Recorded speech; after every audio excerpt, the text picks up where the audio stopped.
Uda heldu da, uztailan gaude dagoeneko eta uztailarekin batera oporrak eta beherapenak heldu dira.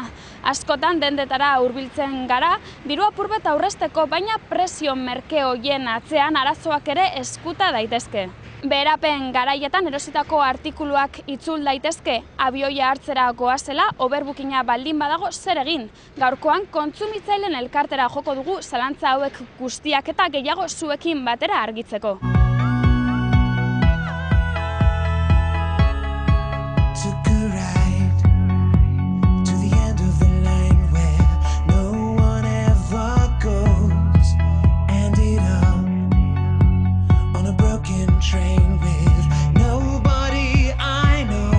Beherapenak hasi dira, ikusten dugun bezala poltsa daramazu. Beherapenetara joaten zara urtero, ohitura daukazu?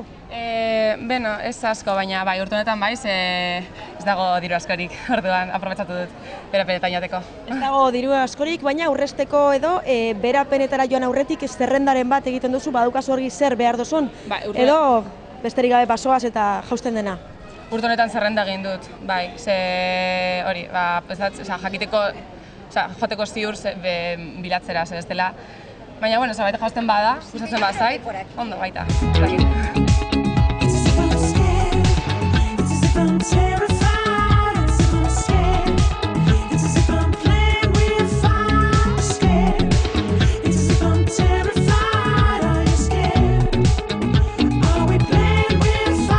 Guk beti mezu bera botatzen dugu hori, merkealdian beherapenak soilik prezioetan, ez produktuen kalitatean, ez kontsumitzaileen eskubidetan.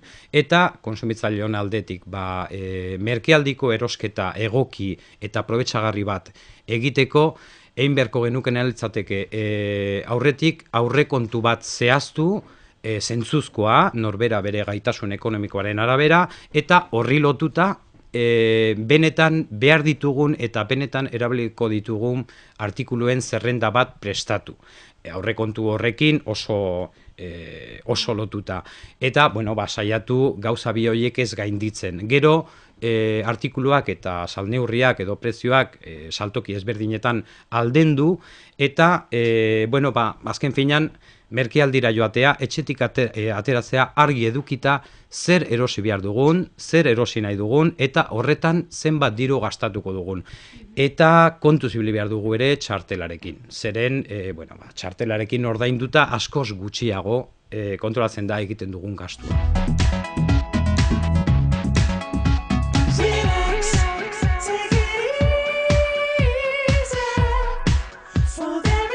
Poltsekin ikusten zaituzteut, ez dakit ohitura duzun urtero beherapenetara joateko? Bai, urtero joaten naiz beherapenetan eta, ondo iruditzen zait. Baina, urte honetan krisia nabaritzen da bai. Uste duzu, beherapenetan gehiago gastatzen dela, behar bada merkeago delako dena eta orduan diru kopuru handiago gastatzen dela? Batzutan bai, baina beste batzutan ondo dator beherapenetan diru gehiago gastatzea, nire ustez.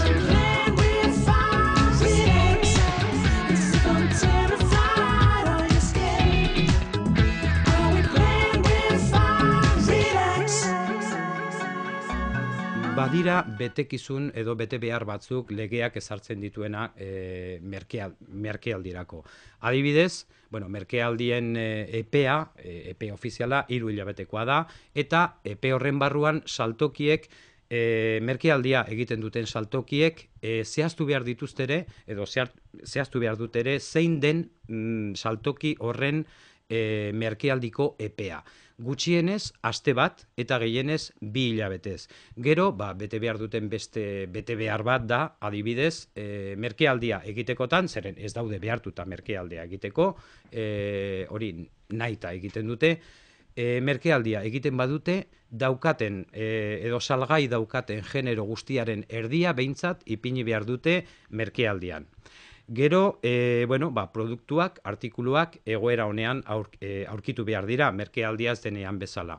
Eta artikulu horiek salgai egon behar izan dira, merkealdia hasi baino hilabete lehenagora arte behintzat. Beraz, produktu berriak izan behar dira, egoera honean aurkitu behar dira, zeren produktuak astunak edo saltzeko, nahita jakinda hoietarako edo horretarako daude saldoak edo likidazioak, horiek ere legeak ondo araututa.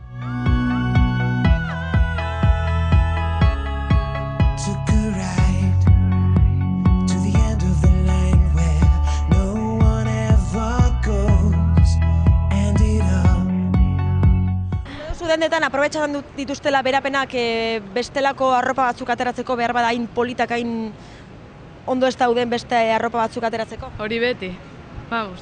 Ateratzen dute beste arropa batzuk eta zuk pentsatzen duzu, berapenak erosi behar ditut eta ez.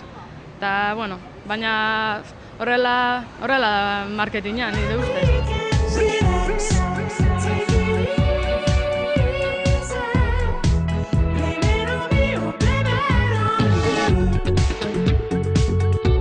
Normalean arazo eta erreklamazio ohikoenak izaten dira. Hegazkineri dagokionez, hegaldien kantzelazioak, atzerapenak, bagaiaren desagerpena edo bagaian izandako kalteak, horiek izaten dira arazo ohikoenak abioiarekin, eta hegazkinak erreklamazio ugari sortzen ditu. Gero, bidai kombinatuetan, adibidez, kontratatutakoaren ez betetzea edo kontratatutako zerbait ez betetzea. Adibidez, hotelaren maila basuagoa dela, hondartzatik urrunago dagoela esandakoa baino, edo aldez aurretik edo kontratuan aurre ikusita ez zeuden suplementuak magiaz edo agertzen direla, horiek izaten dira bidai kombinatuekin izaten diren arazo ohikoenak eta hortan oinarritutako erreklamazio gehienak. Apartamentuetan, adibidez, esandakoa baino askoz ere urrutiago dagoela hondartzatik, edo adostutakoa baino txikiagoa dela apartamentua, edo esan zen baino, altzariak ez daudela ondo, edo apartamentuko ekipamendua, aire girotua adibidez ez dabilela, hortan sustraitzen dira erreklamazio asko. Beti saiatu behar gara bidaiari buruz edo erosten dugun edo kontratatzen dugun produktu edo zerbitzuari buruz zehaztasun guztiak eukiten, kontratuan egon behar dira, azalpen guztiak, ñabardura guztiak, eta hori guztia ondo irakurri behar dugu, ondo ulertu, baietza eman baino.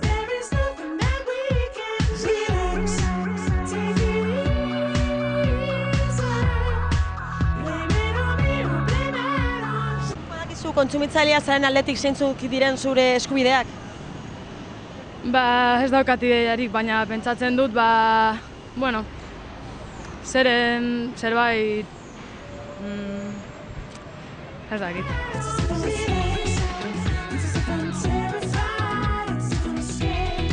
Bidaiariak egin behar duena da, aireportuan bertan, konpainiaren bulegora joan, eta erreklamazio horria eskatu eta bete. Une horretan, konpainiak eskaini behar dio bi aukera. Bata, bidaiaren edo txartelaren diruaren itzulpena. Hori aukeratzen badu bidaiaria, konpainiak gehienez 7 egunetan ordaindu behar dio. Eta bigarren aukera da norako berbera aterako den lehen hegaldian sartzea. Hori aukeratzen badu bidaiariak, ordura arte, hurrengo hegaldi hori atera arte, 2 egun direla, 3 egun direla, konpainiak ordaindu behar dizkio bidaiariari, ostatu gastuak, mantenimendua, janaria, edaria eta telefono dei batzuk. Eta hori guztia ez ezik, gainera, aukera bi horietako edozein hartuta ere, konpainiak kalte ordain automatiko bat ordaindu behar dio bidaiariari aireportuan bertan eta gainera eskudirutan. Hori kantzelazio bat egon baldin bada. Eta zenbateko dira kalte ordain horiek, 250 euro 1.500 kilometro arteko hegaldietan, 200 euro 1.500 kilometrotik 3.500 kilometro arteko hegaldietan, eta 600 euro 3.500 kilometrotik gorako bidaietan.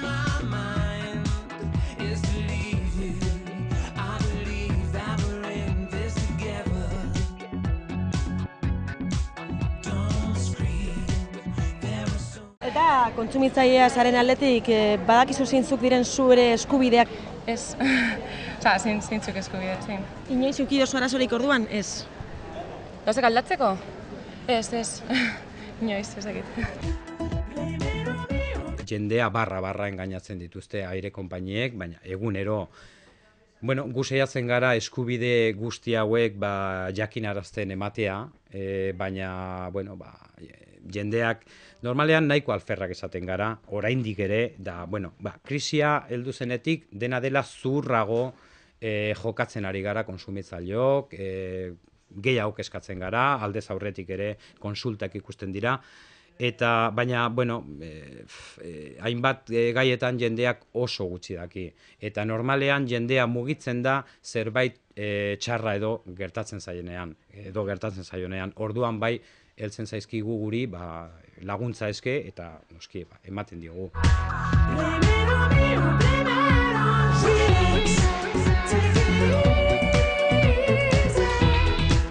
Edozein produktu edozein zerbitzu erosi edo kontratatu baino lehen, aholku bakarra da, jakin behar dugu zer erosten ari garen, eta kontratu bat egon behar dela, erosketaren zehaztasun guztia jasotzen dituena, argi eta garbi, hori guztia irakurri behar dugu, hori guztia ulertu behar dugu, baietza eman baino lehen. Sinatzea, baietza ematea, ordaintzea, beti azken pausua izan behar da.